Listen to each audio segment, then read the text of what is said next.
बिस्मिल्लाहिर्रहमानिर्रहीम अस्सलामुअलैकुम। आज की इस वीडियो में हम सॉल्व करेंगे FGEI का EST का पेपर जो कि कल हुआ है। इस पेपर के टोटल 100 मार्क्स थे और 60 मिनट्स का टाइम पीरियड था। टोटल आपको 50 क्वेश्चंस दिए गए थे और हर क्वेश्चन के 2 नंबर थे। ठीक है, इस तरह से इसका जो टोटल है वो बनता है 100। चलें अब जल्दी से हम इसका सोल्यूशन देख लेते हैं। पहला क्वेश्चन था the synonym of placate is. Placate का मतलब होता है to make someone less angry. ठीक है, किसी को काम डाउन करना। जो ऑप्शंस दिए गए थे वो थे rouse, pacify, harass, signify. The correct answer और the correct synonym was pacify. Next था complete the sentence if he dash more careful he would not have made that mistake. If he had been more careful. This is the type 3 conditional sentence, ठीक है, which means we use the past perfect tense to talk about an imaginary situation in the past. ठीक है, अगर वो मोहतात रहा होता तो वो ऐसी गलती ना करता, तो past perfect tense जो है वो हम यूज करते हैं। That's why had been.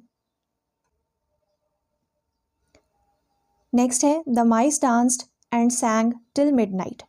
This sentence contains a metaphor, simile, hyperbole, personification. इस सेंटेंस में जो फिगरेटिव लैंग्वेज यूज हुई है दैट इज पर्सोनिफिकेशन। पर्सोनिफिकेशन क्या होती है? Personification is the kind of figurative language जिसमें हम ह्यूमन ट्रेड्स, ह्यूमन इमोशंस या ह्यूमन एक्शंस को जो है वो अट्रीब्यूट करते हैं एनिमल्स को या जो है वो नॉन लिविंग ऑब्जेक्ट्स को। ठीक है, तो इस सेंटेंस में जो फिगरेटिव लैंग्वेज यूज हुई है वो पर्सोनिफिकेशन की है, जिसमें माइस जो है वो डांस कर रहा है, गाने गा रहा है टिल मिडनाइट। ठीक है, ऐसा नहीं होता।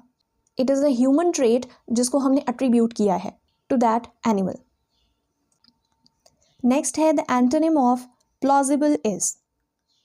Now what is plausible? Plausible का मतलब होता है समथिंग दैट सीम्स लाइकली और समथिंग दैट इज बिलीवेबल।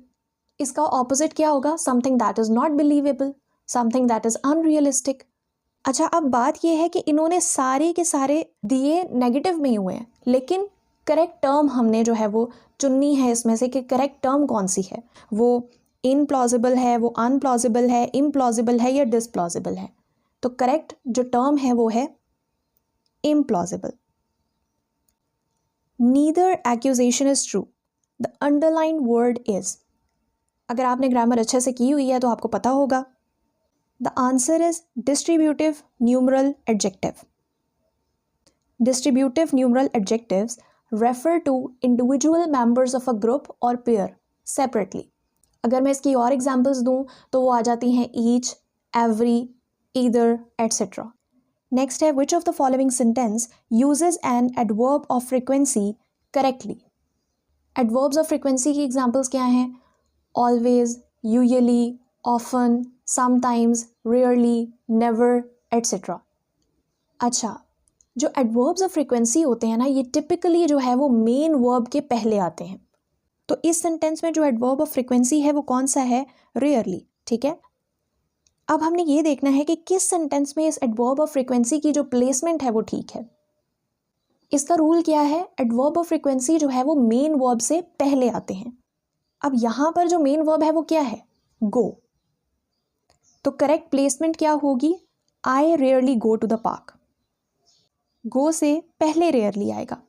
अब देखा जाए तो यहाँ पर भी रेयरली गो से पहले आ रहा है, यहाँ पर भी गो से पहले आ रहा है। ठीक है, तो आपके माइंड में और ऑप्शंस आ सकते हैं कि फिर बाकी क्यों ठीक नहीं हो सकते, उनको भी देख लेते हैं। अब ये जो ऑप्शन ए है, rarely I go to the park, ये इनकरेक्ट क्यों है? क्योंकि सेंटेंस स्टार्ट हो रहा है एडवर्ब से। That's why it is incorrect.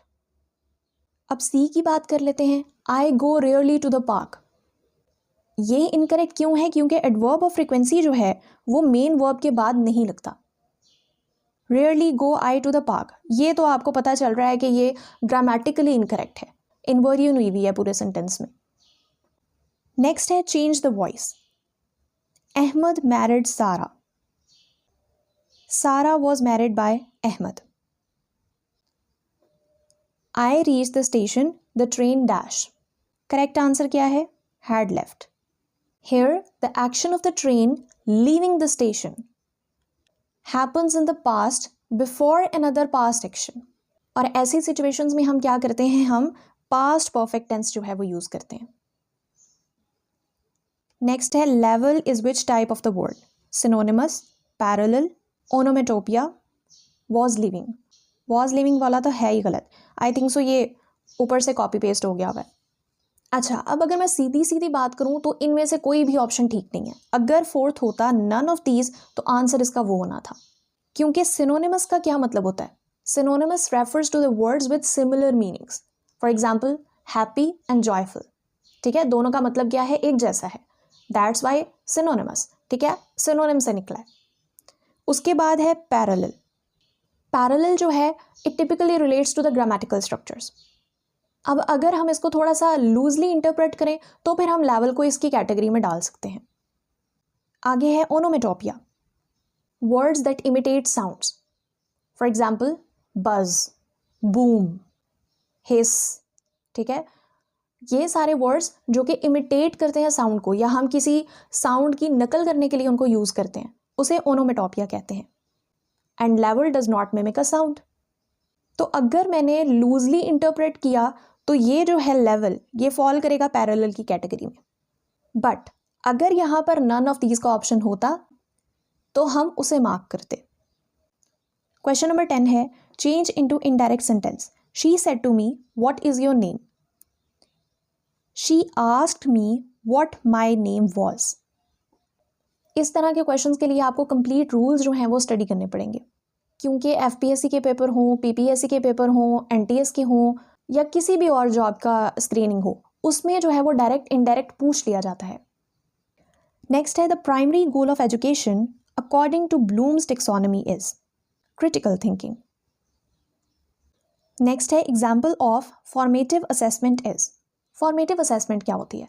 Formative assessment is designed to monitor learning process. ठीक है, ये आपका जो लर्निंग प्रोसेस होता है उसकी चेकिंग करने के लिए ये डिज़ाइन की जाती है during instruction and provide feedback. तो फॉर्मेटिव असेसमेंट की एग्जाम्पल क्या है? Pop quizzes. जिन्होंने बीएड किया है और अच्छे से पढ़ के किया है उनको इन टर्म्स का अंदाज़ा होगा. आगे है the type of motivation comes from internal satisfaction is called dash motivation. Intrinsic motivation. Intrinsic motivation का मतलब होता है doing something for personal player और सेटिस्फेक्शन ऑफ वन सेल्फ. ठीक है, तो जो इंटरनल सेटिस्फेक्शन से आती है वो क्या कहलाती है? वो इंट्रिंसिक मोटिवेशन कहलाती है. The type of curriculum that focuses on practical application of knowledge is functional curriculum. The lowest level of learning in cognitive domain is knowledge. आपने जब ब्लूम्स टेक्सोनॉमी पढ़ी है, ठीक है, उसके जो 7 लेवल आपने देखे हैं, तो जो सबसे लोएस्ट लेवल है लर्निंग का कॉग्निटिव डोमेन में वो कौन सा है? वो नॉलेज है. The purpose of a rubric is to provide. Rubric क्या है? It is a structure tool that outlines the performance expectations for an assignment. तो इसका पर्पस क्या होता है? Evaluation criteria. Pedagogy is a Greek word which literally means to dash the child. Pedagogy जो है वो ग्रीक वर्ड से निकला है. कौन से ग्रीक वर्ड से? पेडागोजियो, which literally means to lead the child. What was the theme of International Day of Education 2024? Learning for lasting peace. Progressive education system emphasizes learning by doing. Progressive education के अंदर क्या आ जाता है? आपके hands on learning आ जाती है, experimental learning आ जाती है, जिसमें स्टूडेंट्स जो हैं वो एक्टिविटीज़ में इन्वॉल्व होके, एक्सपेरिमेंट्स करके, प्रोजेक्ट्स पे काम करके जो है वो चीज़ें सीखते हैं. So it emphasises learning by doing. Dialectic method of inquiry was introduced by Socrates. Pakistan signed a frontier agreement with Iran in 1957. Pakistan और ईरान ने ये एग्रीमेंट साइन किया था to formally demarcate their shared border in the Balochistan region. The 3 highest mountain ranges, Karakoram, Himalaya, and Hindu Kush, meet at Pamir Knot. Pamir Knot is located in Tajikistan near the borders of Afghanistan, China and Pakistan. ये एक geographical nexus है जहाँ पर कराक्रम, हिंदुकुश और हिमालय जो है वो converge करते हैं। पामीर नॉर्थ के ईस्टवर्ड जो है कराक्रम रेंज जाती है, पामीर के वेस्टवर्ड जो है वो हिंदुकुश जाती है, और हिमालयाज जो है वो एक्सटेंड करते हैं south west from the Pamir north. Next है the constitution of 1962 abrogated on 25 March 1969. The gateway to Central Asia is Peshawar. The primary import commodity for Pakistan from Africa is copper. Jinnah of Pakistan is a famous book written by Jinnah of Pakistan जो है वो biography है मोहम्मद अली जिन्ना की, and it is written by Stanley Wolpert. Pakistan joined United Nations on 30 September 1947.